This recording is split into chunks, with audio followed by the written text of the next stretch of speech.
Oh my god, I'm so tired.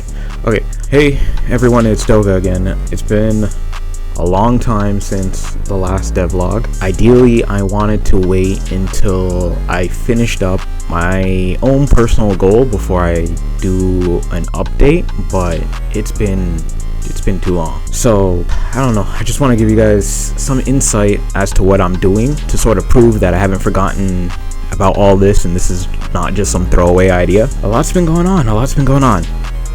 Before I get too far ahead of myself, I just want to thank Rock from my last video. You left a comment that has really saved my ass. You left a comment for Grepper, and this is something I recommend to anybody in any sort of coding or programming. It's just been invaluable at helping me troubleshoot and solve problems. Okay, so where to start now? This may be I don't know if this is gonna be long. Let's see if this is gonna be long, but I'm gonna divide this into a couple parts. First off, let me preface this all by saying this devlog isn't for any one particular game. As you've seen in my first devlog, I had 3 games to showcase. They're not full games. They're just glorified tech demos, I guess you can say, just to get the knowledge out, or to get the knowledge down and concepts, to understand the concepts. What I have here is a couple more games to showcase, but I do need to explain that this is solely for my journey as a developer. So the development you guys are watching here is the development of me, and this is for me to keep track of how well I'm doing, just to periodically check in. The first thing I guess I want to talk about has been my mindset when approaching development. When we last checked in my last video, I explained that I've been self-studying using mobile coding apps, Unity Learn, and any sort of content I can indulge myself in from YouTube. That hasn't changed. I've actually increased that. I've joined a couple coding-based Discords, connected with a bunch of people, and am attempting to do a mentorship to teach people as I learn myself, mostly because I wanted the communication. One thing I learned while self-studying is that while all the information is out there, sometimes you just need a voice to help clarify and straighten out things. It is really hard to get any other developer to just simply take time out of their day to help you troubleshoot an error. It got to the point where I needed another voice. I don't have anyone in my circle that can take the time to explain concepts to me. So I looked to hiring somebody, recruited a couple developers off Fiverr. However, that was more a troubling experience than anything else. The first guy I recruited seemed like he didn't really care, so that didn't pan out. He had no motivation to teach others. I think he was just looking for a quick buck. The second guy, I was able to get a second developer, except he was really fixated on 2D games. If you remember from my first devlog, I had already tried a 2D game, but I wasn't shutting him down on that basis alone. I did give it an attempt. However, he had quite a hands-off approach, so me still being isolated, it had no benefit me repeating the same task still by myself. Only the content he offered me, I wasn't vibing. You know, when you just can't vibe with the teacher, you just can't learn. It was one of those situations. The teacher wasn't even him, but that's besides the point. The teacher he provided wasn't someone I wanted to learn from, so I ended up cutting that contract early. The third user was very promising and coincidentally lived near me too, which afforded me the ability to see him in person. However, before we started our project, he had bigger and better opportunities. So I congratulate him on that. I don't want to reveal any names for the sake of privacy, but he knows who he is. I wish we could have worked together. He was into the work we were going to do, and it looked promising. And he's left me with some words of wisdom that are going to stick with me for a bit. So wherever you are, I hope you're on greener pastures. The takeaway from this, though, is I don't think I'm ever going to go back to Fiverr. Fiverr's trash. I don't recommend. What I do recommend, though, for those starting out, find the YouTuber that you do like. 9 times out of 10, they have a Discord. Within that Discord is the most helpful set of people. I've joined the Unity Discord, and honestly, I can't recommend it. Nobody there has been useful to me. But if you find someone as common as the Brackeys community, join their Discord. You will find members. You will find guys who will help you troubleshoot. You'll find the people you need. In the future, I'm gonna go into this a little bit more, but I've realized that I have been neglecting Blender. To offset that, I've picked up a 3D printer just to sort of teach myself the basics of Blender. Now I can make crude and rudimentary shapes, and yeah. Alright, so let's start talking games now. The first game I want to kind of showcase is from the Brackeys tutorial. I've redone this. I've already done it before, but I wanted to redo it just to get everything down pat. This time while watching, I try to predict what he will say and do, and complete the tutorial with as little instructions as possible, which it was really helpful for me. So this game I'm currently calling Cubis. Thank you, Nero, in the Discord for suggesting a name when I was stuck.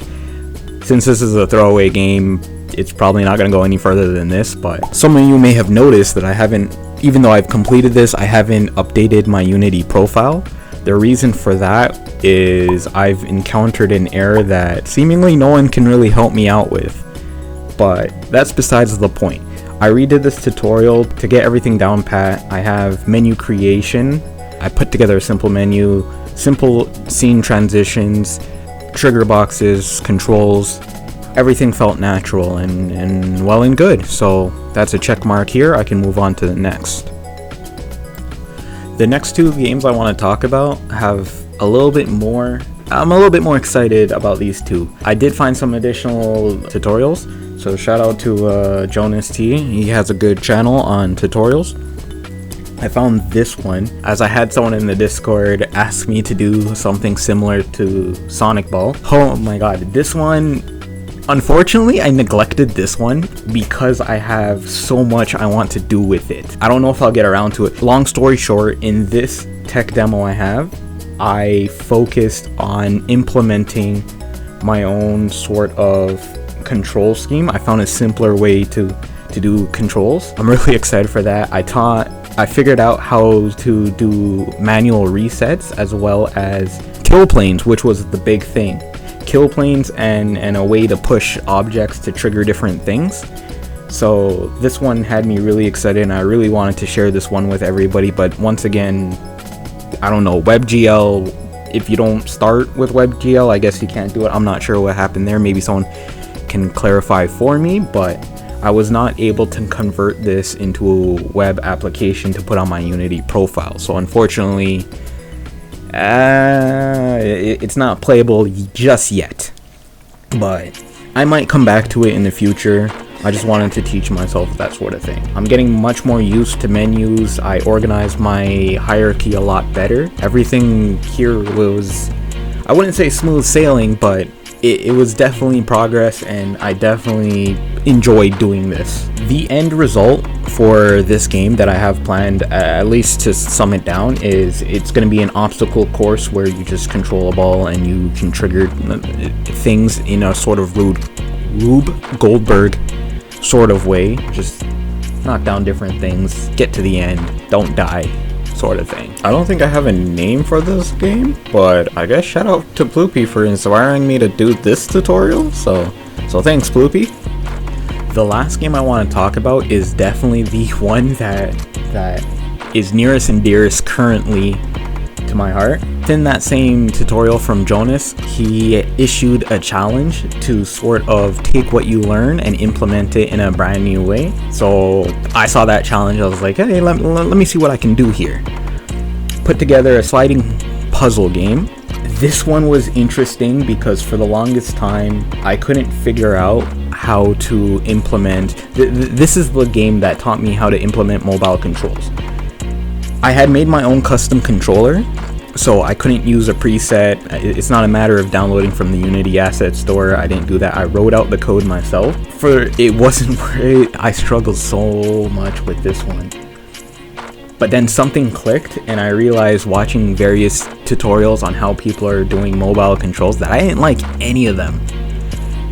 So I kind of did my own thing, and this was the first game where I wrote original code, literally from my head, and I got it working. I got it working on mobile. I literally, I'll bring this up, or I'll showcase this. I was so happy the day I accomplished this that I went out into one of these random Unity channels and I just shouted it out, because unfortunately I don't really have anyone to talk game development with like that, but I shouted out that real shit. I wrote my first code. It's working. I did a thing. I'm super hyped. I did it, guys.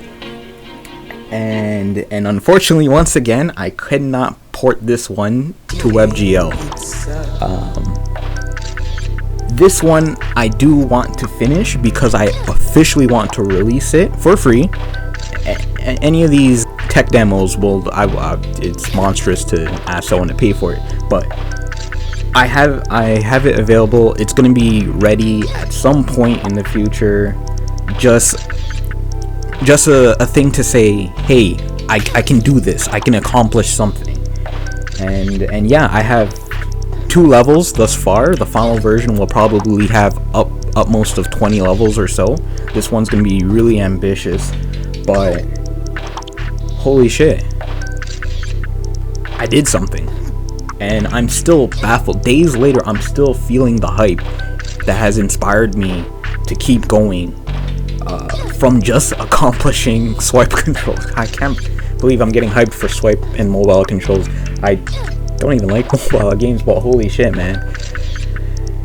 It's the little things. It's the little things.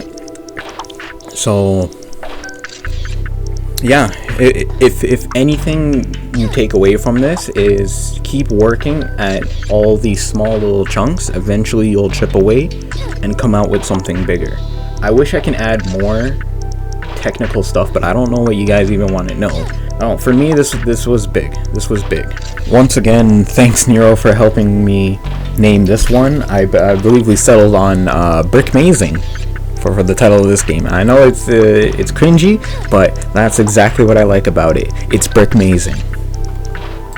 Alright, well, let's see, what else can I talk about? I guess let me finish this up by saying, unfortunately, you guys can't expect me to always come with these devlogs with 3 different games at the same time. The way I sort of learn these games or take on challenges is I have to look at the tutorial and see that there's something within it, a mechanic within it that I want to learn. The next foreseeable thing, I can't promise this, but I'm definitely interested in multiplayer. I'm interested in multi-platform releases. If there's game mechanics that you want, that you can suggest to me, that would be appreciated too. I'm willing to learn and expose myself to a little of everything, regardless if I like that genre or not, as seen by the 2D platforming games I have. I think I'm gonna hold that joke for a while, that I only want to model 3D things. But yeah, what other things can I say? Arcade Division has a lot of plans in the background. I'll slowly be revealing those, and yeah, I guess y'all have to just wait a while until I do more. There's always the guys in the Discord. There's always the other Discords that if you see me a part of, jump into the bigger communities. Don't only break off into the small segments that I may be in. Please check out like Brackeys, Jonas T, Infenzia. Get involved with somebody, and treat game development like a game itself. I think I'm gonna end with that. Yeah, that's philosophical, right?